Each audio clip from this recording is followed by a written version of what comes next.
Alright, here we have solving inequalities by multiplication or division. Okay, and just like solving inequalities by addition or subtraction, they are squiggle problems. Okay, and you are going to do them like you did the other squiggle problems. You are going to divide both sides by 4 for this particular problem because this is a multiplication and we want to undo that 4 and get the x all by itself, so we divide both sides by 4. That goes away, which brings down our x, but we're not going to put an equal sign because we're going to put x is less than 36 divided by 4 is 9. X is less than 9. Alright, let's go to the other side. It is, again, a squiggle problem. This time it says a over 5 is greater than or equal to 11. Alright, we got to get the a all by itself. So what we're going to do, this is a division problem, so we're going to do the opposite, which is multiplication. So we're going to multiply by 5 because that's the number on the bottom. And when we do that, it gets rid of it. Whatever we do to one side, we have to do to the other. Okay, and then we are going to rewrite down here, a is greater than or equal to 55. Okay, easy peasy, right? It's what you've done before. It's just instead of an equal sign, they have an inequality sign.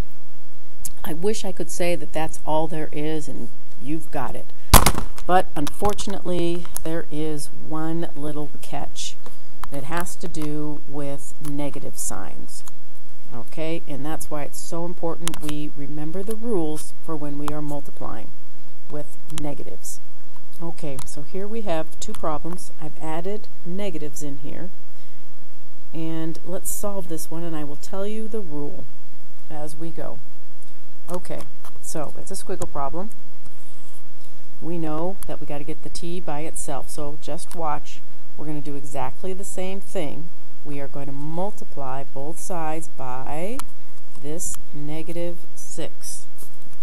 5 times a negative 6.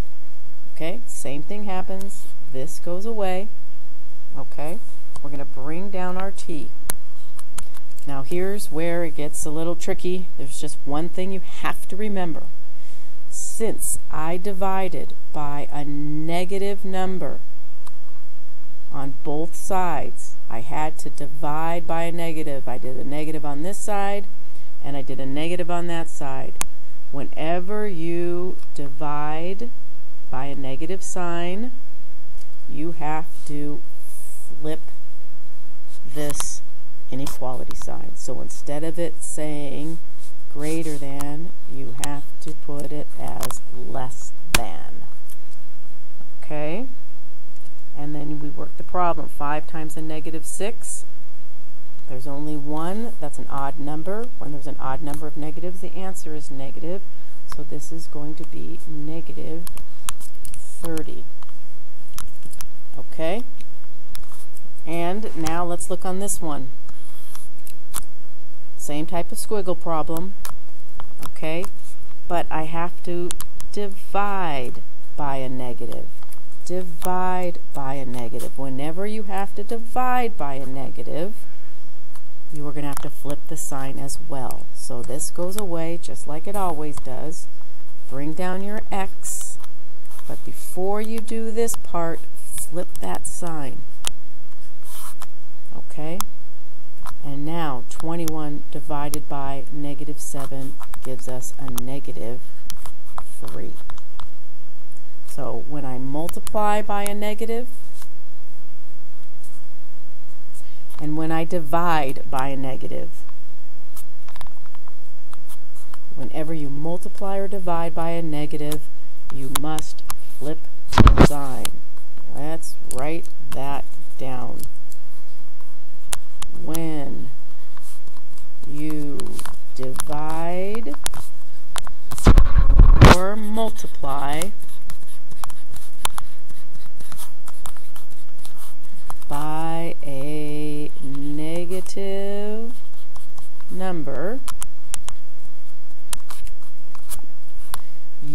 must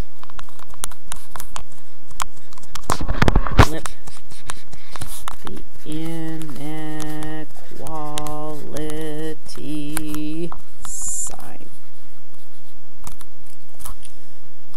All right. Okay, now really that's the only thing that's different.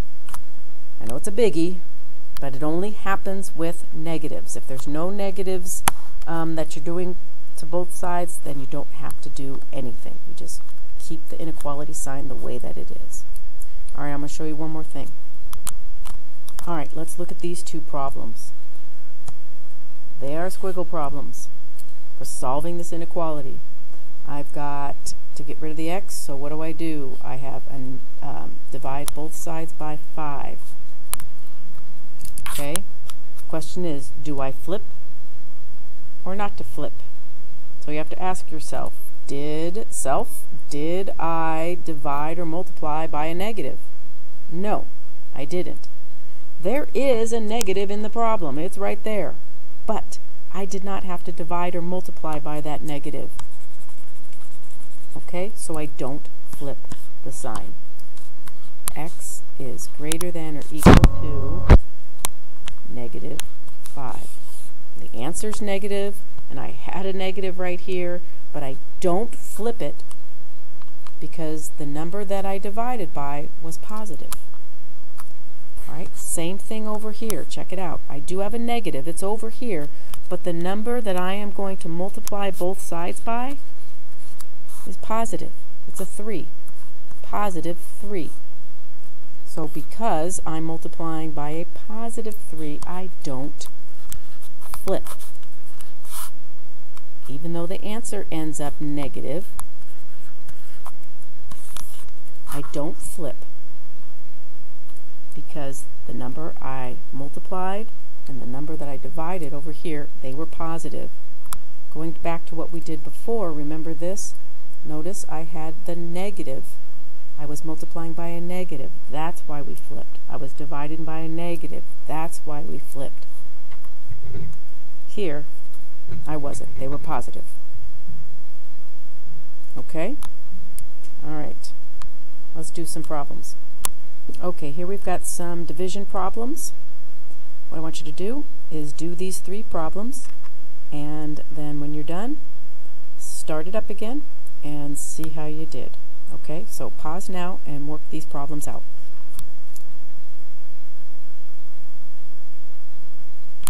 Here are the answers. The first one, there was no flipping because you multiplied both sides by a positive 8.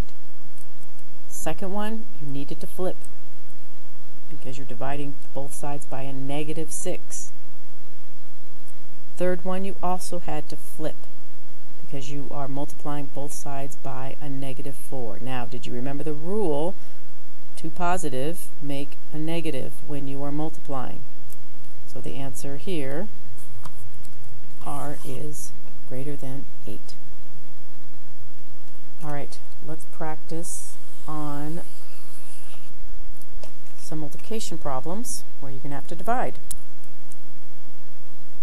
Here are your 3 multiplication problems, and you need to solve them. I'll fix this one. This was number 4, and that's supposed to be a negative 3m. Okay, so pause again and work them out. Be careful about finding out which ones are you supposed to flip the inequality sign, which ones do you leave alone. Remember your rules for when you're multiplying integers. Okay, so there's lots to remember, lots going on. Take your time, look back at your notes, solve these 3, and then play again, see how you did. All right, pause. And here are our answers. On number 4, you needed to flip the sign because you divided both sides by a negative 3. Number 5, no flipping. Did you keep it as a mixed numeral? That's what I would like you to do, unless it tells you to change it to a decimal. It was an improper fraction here, and now we changed it to a mixed numeral 1 3/8. No flipping. The last one, we did have to divided by a negative 25, which means flip the sign. A is a negative 4. All right. We will go over some more of these in class tomorrow. And yes, you also do need to graph these, but we're not going to worry about graphing right now. I just want you to concentrate on when you're supposed to flip that inequality sign and when you don't. Okay. I will see you folks on block day. All right. Bye.